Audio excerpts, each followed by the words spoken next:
Pumalag na, di nakapagpigil si Senador Marcolita sa isang iglesia ni Cristo dahil kumakalat ang fake news laban sa kanya. Kaya nagreklamo siya at ipapatawag si Mita sa Senado. Bakit po sila nagkalat ng ganito? Ayaw po talagang tumigil. Ilagyan po ako ng litrato. Parang inaabutan ako ng Red Horse ni dating Pangulong Duterte. Ayan po. Alam naman po nila na iglesia po ako. Hindi po kami umiinom ng kahit anong alak o anong inuming nakalalango. Kumakalat sa social media yung pagbigay ni dating Pangulong Rodrigo Duterte na picture ng Red Horse daw na alam naman umano siya ay iglesia at hindi siya iinom ng makalalasing na inumin. Alam naman po nila na iglesia po ako. Hindi po kami umiinom ng kahit anong alak o anong inuming nakalalango. Di ba napakaganda naman na isang disiplina na panlabas sa isang tao ang pag-iwas sa mga nakalalasing na alak. Napakaganda yan. No? Pero, kung ang isang tao sa ngalan ng kanyang inanibang relihiyon, umiiwas talaga sa nakalalasing na alak bilang disiplina, ngunit nagsisinungaling naman.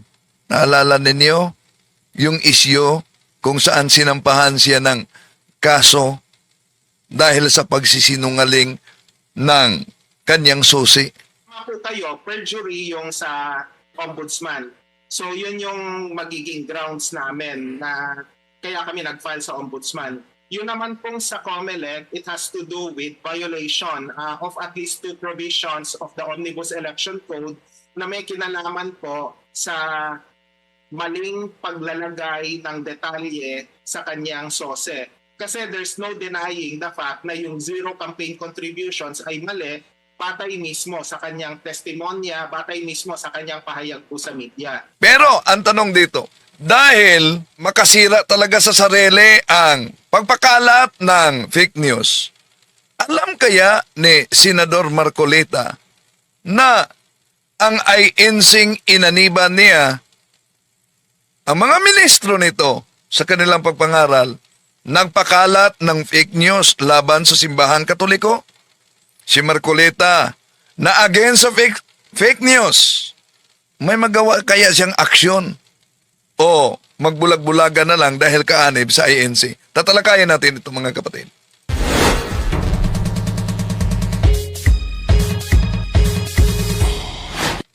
Kumusta? Welcome. Itong inyong lingkod, Bradwindel Talibong, muling magkasama ninyo sa pagkakataong ito. At malapit na mag 1,000 subscribers si Factbusters PH mga kapatid. Nasa link nito. Tulungan po natin. Alam nyo naman mga kapatid na dinilit ng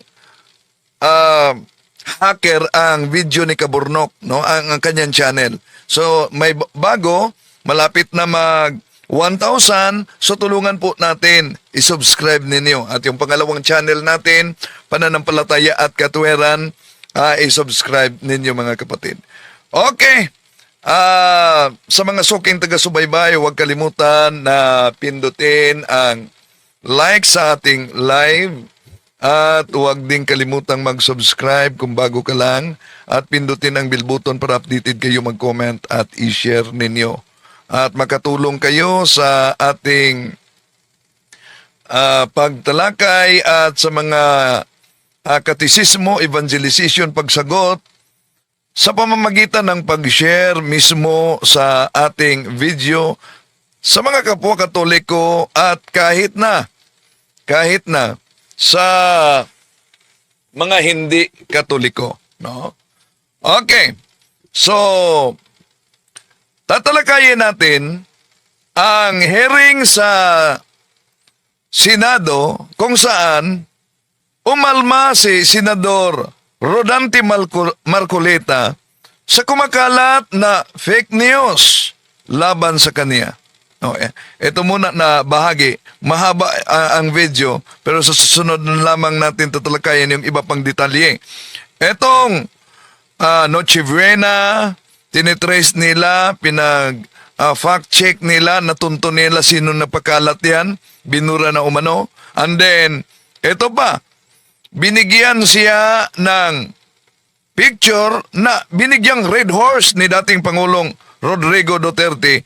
Kumakalat umano ito sa social media. Kung malala ninyo, sa panahon mismo ni pag-upo ni Pangulong Rodrigo Duterte, grabe ang pag-usbong, di ba? Sa mga tinatawag na mga troll farms, mga fake news na kumakalat. At ginagamit yan sa disinformation bilang political strategy. Pero hindi lang ngayon. Hindi lang political strategy. Dahil ang inanibang sikta ni tinatag ni Felix Manalo, inaniban ni Senador Rodante Marcolita, ginagamit din ito ng mga ministro bilang religious strategy para siraan ang simbahang Katoliko na pinakalat mismo sa mga ministro. Itong bahagi sa Senate hearing kung saan nagreklamo si Senador Rodante Marcolita sa ikinakalat na fake news sa social media. Pagkatapos, ito pong Noche Buena, ganun din po ang ginawa namin. At iniulat din po namin sa aming contact sa Singapore na baka sakaling, ito po, inalis niya rin. Ngunit, ginamit na recycle po para ganun ay makarating na naman sa ibang kaparaanan. Bakit po sila nagkalat ng ganito? Ayaw po talagang tumigil. Ilagyan po ako ng litrato. Parang inaabutan ako ng red horse ni dating Pangulong Duterte. Ayan po. Alam naman po nila na iglesia po ako, hindi po kami umiinom ng kahit anong alak o anong inuming nakalalango. Ayan, may nabasa ako dito, parang kaanib ito sa iglesia ni Manalo. Sabi niya na ano daw umanong problema ko. O ano mong problema, talibong? O, sandali nakita ko. Eto si Patch. Hello, Patch. Ano naman problema mo, talibong? Hehehe. Laki-laki ng problema nitong tao na ito. So, acknowledge natin si Patch. Parang kaanib siguro ito sa iglesyang tatag ni Felix Manalo. No? Sabi niya, ano bang problema mo, Mr. Talibong? Malaking problema ba? Umano, laking problemang taong ito. Alam mo, Patch, sinabi ni Senador Marcolita, kung ikay kaanib sa Iglesia ni Cristo, so, kapariho kayo ng pananampalataya. At napakaganda yung sinabi ni Marcoleta na ang Iglesia ni Cristo umano, Pats, na inaniban kung ikaw may kaanib din, ay nag-iiwas sa pag-inom at hindi umiinom ng nakalalasing na alak. Di ba? Napakaganda yan na disiplina sa sarili. Pero alam niyo ba, anong problema dito, Patch? Sa pananaw ng moralidad at pananampalataya, malinaw ang diwa dito. Ang hindi pag-inom ng nakalalasing na alak bilang disiplina at pagsunod sa utos ng iglesia. Ngunit, nagsisinungaling naman. Ang kasinungalingan ay tahasang kasalanan yan. Bakit sinabi nating nagsisinungaling naman? Di po ba inaamin ni Senador Marcolita nagsinungaling siya sa sose? Di po ba sa interview nila ni Katonyeng, sabi niya, lahat na ginagawa bilang kaanib sa Iglesia ni Cristo ay ipaalam umano sa tagapangasiwa sa Iglesia. Ang tanong, yung pagsisinungaling ba niya sa sose, alam ba ng tagapangasiwang pangkalahatan ng Iglesia ni Cristo? So, anong punto dito? Hindi lang yan. Sa isyong tinatalakay natin, ay umalma si Senador Marcolita kumakalat na fake news. At muli, sinabi niya na siya ay kaanib sa Iglesia ni Cristo.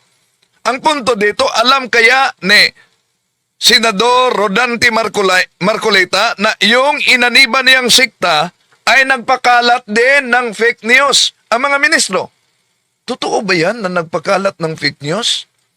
Ha? O, tahasang pagbibintang lang yan. Maalala ninyo, ibinalita nila at nabuking natin. Ano yung? Pare daw ng Katoliko, umanib sa Iglesia ni Cristo na hindi naman totoong pare. Nabuking sila sa balita nila dahil ang ipinakita sa napakilalang pare, liminister. Ito, ulitin natin ha. Metro Manila. Sa lokal ng Camarin Distrito ng Caloocan North, kabilang sa mga dumalo at nag-anyaya ng mga panauhin ang isang dating paring Katoliko. Isang dating paring Katoliko talaga. No? Ito'y kabahagi sa tinatawag na propaganda. Propaganda. Isang propaganda lang para may kayat na, tingnan nyo, isang paring Katoliko. Ngayon, yumakap na sa INC. Pero, sa kanilang video, booking sila. Dahil ang ipinakita nila, 14 na taong naging pari. 14 na taon naging pare, pinakita nila. Pagkatapos, liminister pala. Ayan, booking sila dyan. No? Pero binalita nila yan. Sabi ni Ramel Magallanes, hello Ramel, talinong, galing po kami sa Katoliko, alam namin ang Katoliko. Kung alam mo ang Katoliko, hindi ka lilipat sa siktang tatag lamang ng tao. So kung galing ka sa simbahang Katoliko, katuparan sa sinabi sa unang Juan 2:18-19, nandito na ang mga Antikristo. Sila'y galing sa atin, ngunit sila'y humihiwalay sa atin upang makilala na sila'y hindi kasama natin. Napansin ninyo ang pahayag ni Senador Marcolita sa pagdepensa sa kanyang sarili, sa kumakalat na mga fake news laban sa kanya, ginamit din niya ang Iglesia ni Cristo, hindi umano umiinom ng makalalasing na inumin bilang Iglesia ni Cristo, pero kumakalat yung picture, larawan ni dating Pangulong Rodrigo Duterte na siya binigyan ng red horse. Red horse pa. So, kaya sinabi niya na bilang Iglesia ni Cristo, hindi sila iinom ng anumang makalalasing na alak. Maganda naman yun. Magandang disiplina yon. Pero, ano ang silbi sa magandang disiplina kung nagsisinungaling ka naman? Bakit? Inaamin ni Senador Marcolita na nagsisinungaling siya sa kanyang susi. Kaya nga, sinampahan siya ng kaso sa Commission on Election at sa Ombudsman, di ba? Bago lang. At hindi lang yan. Ang inaniban niyang Iglesia ni Cristo, ayan, pakita natin.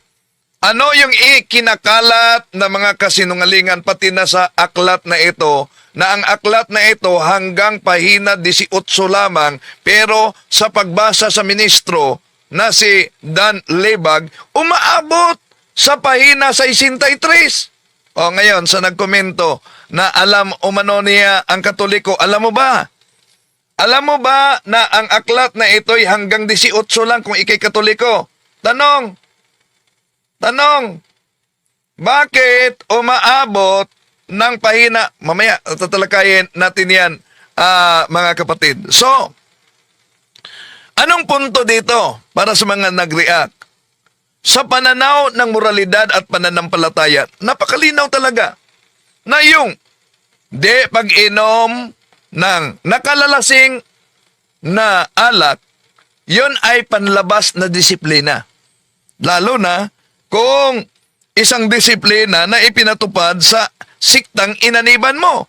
Pero ang problema dito, sabi sa nag-komento, malaking problema si Talibong. Ang problema, malaking problema talaga, yung pagkakalat ng kasinungalingan. Bakit?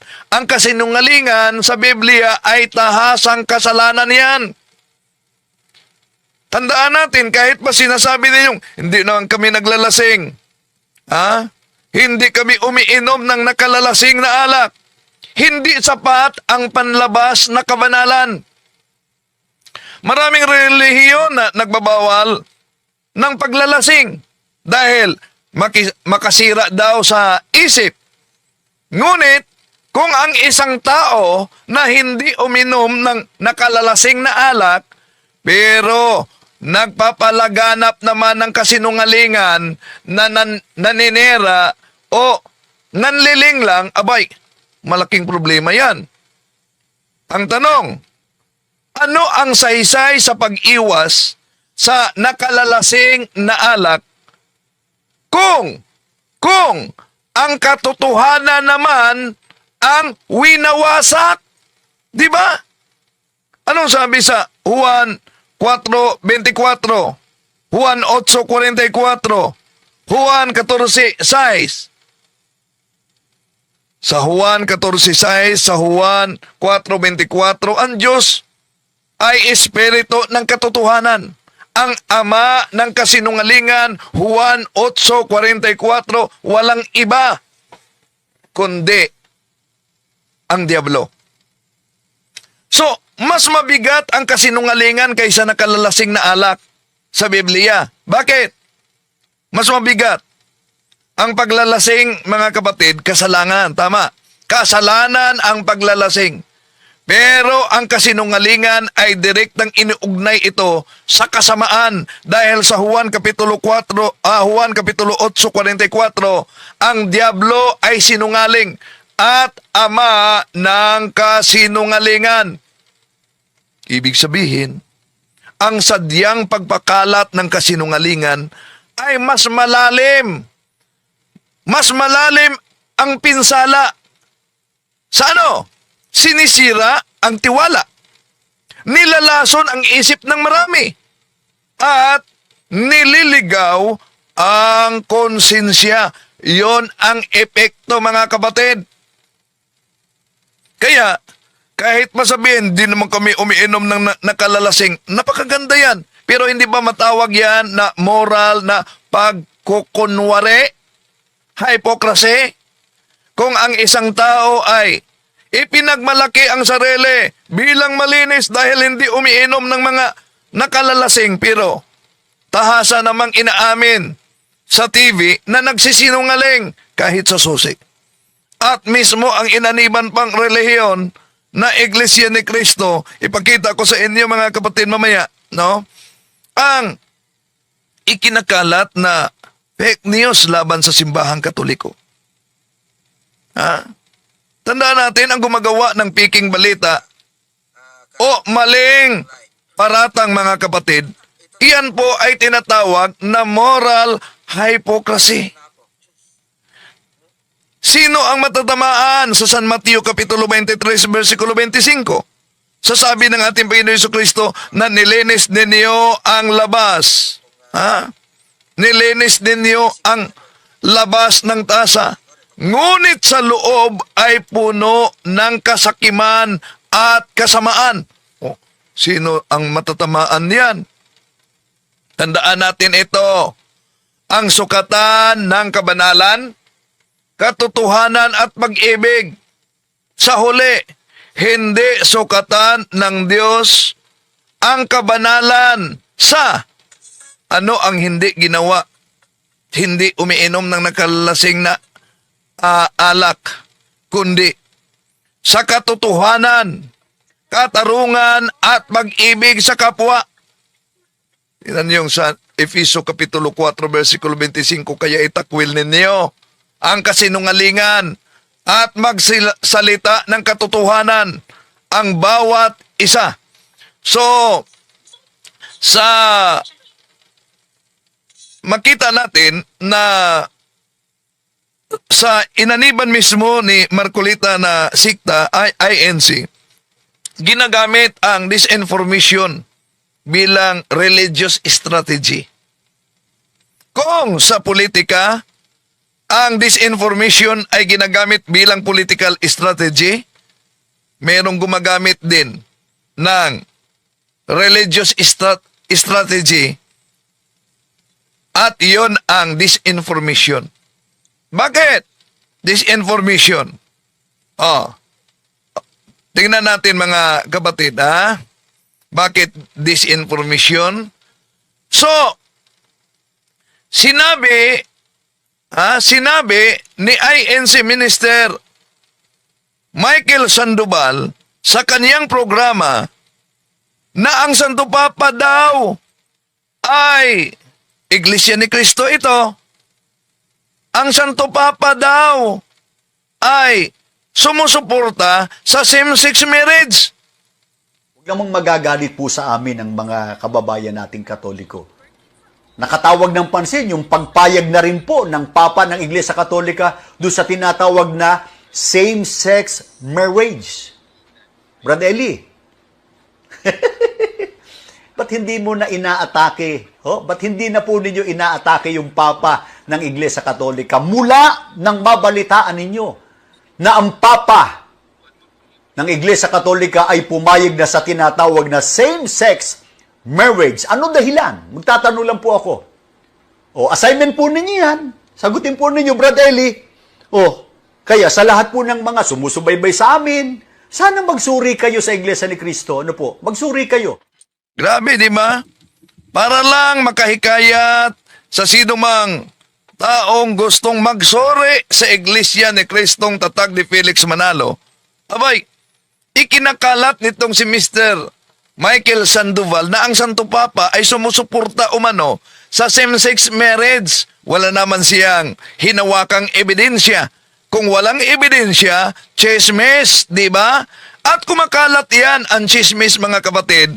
At gusto niyang suportahan siya nila ni Eliseo Soriano na makiisa sa pagpakalat nitong ang Santo Papa daw ay sumusuporta sa same-sex marriage. Hindi yan totoo, mga kapatid. Fake news niyan. At fake news ang ikinakalat nitong ministrong si Michael Sandoval. Kaya, sinusuri, dapat may fact check sana. Ano po ba ang tunay na sinasabi ng Santo Papa? O ano ba ang sinasabi ng Vatican tungkol sa same-sex marriage? Pinapayagan na ba? Tandaan natin, iba ang civil union sa same-sex marriage. Ang Santo Papa sa panahon ni Pope Francis, mga kapatid, ay hindi sumusuporta sa same-sex marriage bilang sakramentong kasal ng simbahang Katolika. Ang opisyal na turo ng simbahang Katolika, kahit pa i-search ninyo, ay nananatiling ang pagpapakasal sa isang legal at espiritual na pagsasama sa pamamagitan ng isang lalaki at isang babae. So, ang kanyang mas madalas na sinusuportahan, yung tinatawag na civil unions. May mga pagkakataon na binanggit ni Pope Francis noon ang pag-endorso ng legal na proteksyon para sa magpartner ng parehong kasarian sa anyo ng civil union law. At hindi siya nagsasabi na ito ay dapat tawaging sacramental marriage. Ito ay para, mabigyan sila ng legal na karapatan tulad ng pagsasama, medical decision rights at iba pa sa civil law. Hindi sa pananampalatayang Katoliko. Kaya hindi nag-fact check si Mr. Sandoval kaugnay dito. So, bakit mahalaga itong punto, mga kapatid? Hindi pa opisyal na tinatanggap ng simbahang Katoliko ang same-sex marriage sa ilalim ng doktrina ng simbahang Katoliko. Ang mga pamahayag tungkol sa pagiging bukas at pag-aalok ng blessings o pag-endorso ng legal civil unions, mga kapatid, ay hindi ito nangangahulugang pagsuporta sa sacramental o tradisyonal na pagkilala sa kasal ng magkaparihong kasarian. So, may malaking pagkakaiba ang civil law, ang pampublikong batas sa Estado at ang doktrinang relihiyoso ng simbahang Katoliko. So, kung mapansin ninyo, balikan natin ang mensahe ni Ministro Michael Sandoval. Huwag namang magagalit po sa amin ang mga kababayan nating Katoliko. Nakatawag ng pansin yung pagpayag na rin po ng Papa ng Iglesia Katolika doon sa tinatawag na same-sex marriage. Brad Eli, ba't hindi mo na inaatake? Ba't hindi na po ninyo inaatake yung Papa ng Iglesia Katolika mula nang mabalitaan ninyo na ang Papa ng Iglesia Katolika ay pumayag na sa tinatawag na same-sex marriage? Ano dahilan? Magtatanong lang po ako. Assignment po ninyo yan. Sagutin po ninyo, Brad Eli. Kaya sa lahat po ng mga sumusubaybay sa amin, sana magsuri kayo sa Iglesia ni Cristo. Ano po? Magsuri kayo. Yan, magsuri kayo. Ganun ba pag magkikayat ng sino mang gustong magsuri, ikalat yung chismis? Sa pahayag ni Mr. Michael Sandoval na pinahintulutan na ng Santo Papa at suportado na ng Santo Papa ang same-sex marriage bilang pagkilala sa simbahang Katoliko, hindi ito tama, mga kapatid.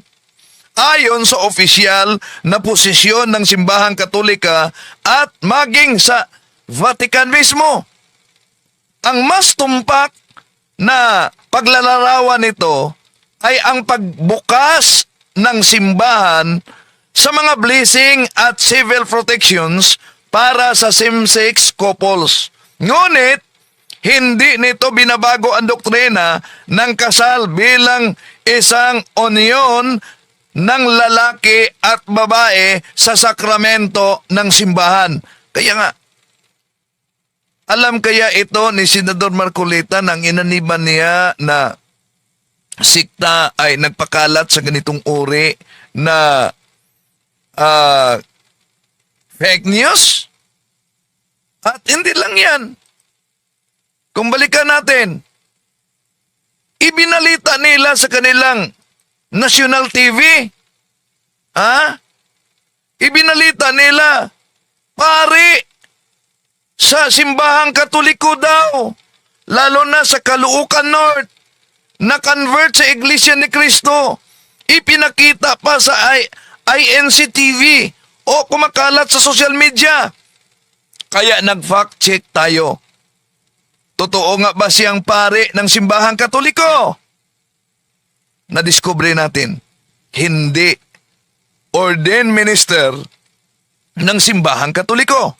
Nabuking sila sa balita nila dahil ang ipinakita sa napakilalang pare, minister.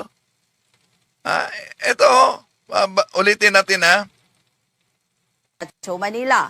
Sa lokal ng Camarin Distrito ng Caloocan North, kabilang sa mga dumalo at nag-anyaya ng mga panauhin ang isang dating paring Katoliko. Isang dating paring Katoliko talaga. No? Ito'y kabahagi sa tinatawag na propaganda. Propaganda. Isang propaganda lang para may kayat na, tingnan nyo, isang paring Katoliko. Ngayon, yumakap na sa INC. Pero, sa kanilang video, booking sila. Dahil ang ipinakita nila, 14 na taong naging pari. 14 na taon naging pare, pinakita nila. Pagkatapos, liminister pala. Liminister. So, dumaan ako pagiging production director, dumaan ako pagiging editor, nagiging inosente siguro ang kanilang editor-in-chief dito na ipakita ang kasuotan niya na lay minister. Dapat ang ipinakita nila yung nakasuot siya ng abito at estola tulad sa pagpunta sa kapelya. Eto. At nagsilbing parish priest ng Epiphany of the Lord Parish sa Camarin, Caloocan City, si No, bagay lang ito, pero iyan. Ibinalita talaga nila na nagiging parish priest daw umano sa Epiphany of the Lord Parish sa Diocese of Novaliches, mga kapatid. Lumalabas yan sa online, pero nagpaklaro ang simbahang Katoliko, ang local parish, sa pamamagitan din ng kanilang obispo, mga kapatid, na hindi tunay, ang ipinakita nila ay si Mr. Florito Martinez. Hindi totoong pare ng simbahang Katoliko sa Epiphany of the Lord Parish sa Diocese of Novaliches, mga kapatid, itong si Florito Martinez na pinakilala sa propaganda ng INC na pare daw ng simbahang Katoliko na yumayakap sa Iglesyang Tatag ni Felix Manalo. At hindi lang yan. Naalala nyo ba ito? Ang paggamit nila sa aklat na ang aking Birhing Maria tagapamagitan. Bakit sinabing fake news? Inaamin daw sa aklat na ito na Diyos si Santa Maria. Pero ang problema, pahina sa 63, ang ginamit ng ministrong si Dan Lebag na itong aklat na ito na pinakita naman niya sa TV screen hanggang pahina 18 lamang. Ito. Sa aklat po nila na pinamagatang ang aking... Hindi, si Sandoval pala ito. Sa aklat po nila na pinamagatang ang aking Birhing Mariang tagapamagitan, sa pahina 63 ay ganito naman ang nakasulat. Mahabag ka, inako, dito sa iyo na nagnanasang ikaw ay sambahin, igalang at purihin ng buong pag-ibig sa lahat ng bagay, sapagkat Diyos kang maawain at makapangyarihan sa lahat. Narinig ho ninyo, binasa lang ho natin ng aklat ng Iglesia Katolika. Yan, binasa lang daw umano ang aklat ng Katolika. Narinig ninyo. Ito ang kanyang ipinakita. Nakita ninyo sa TV screen. Bakit? Anong punto dito? Pahina 63 na si Santa Maria tinatawag na Diyos ka. Pero, ang problema dito, hanggang pahinang 18 lamang ito. Wala nang 19. Ba't nakaabot siya sa 63? Ito, pakita ko sa inyo. Balik. Pahina 1, 2. Soling bahagi. Pahina 18. Yan. Pahina 18. Wala nang pahina 19. Pero ang ginagamit, balikan natin, Sa aklat po nila na pinamagatang ang aking Birhing Mariang tagapamagitan, sa pahina 63 ay ganito naman ang nakasulat. Mahabag ka, inako, dito sa iyo na nagnanasang ikaw ay sambahin, igalang at purihin ng buong pag-ibig sa lahat ng bagay, sapagkat Diyos kang maawain at makapangyarihan sa lahat. Narinig ho ninyo, binasa lang ho natin ng aklat ng Iglesia Katolika. Yan, binasa ang aklat ng Simbahang Katoliko. So, dito makita natin mga kapatid na kung lumalawak, umuusbong ang tinatawag na political strategies sa disinformation of fake news, umuusbong din ang religious strategy sa pagpakalat ng fake news.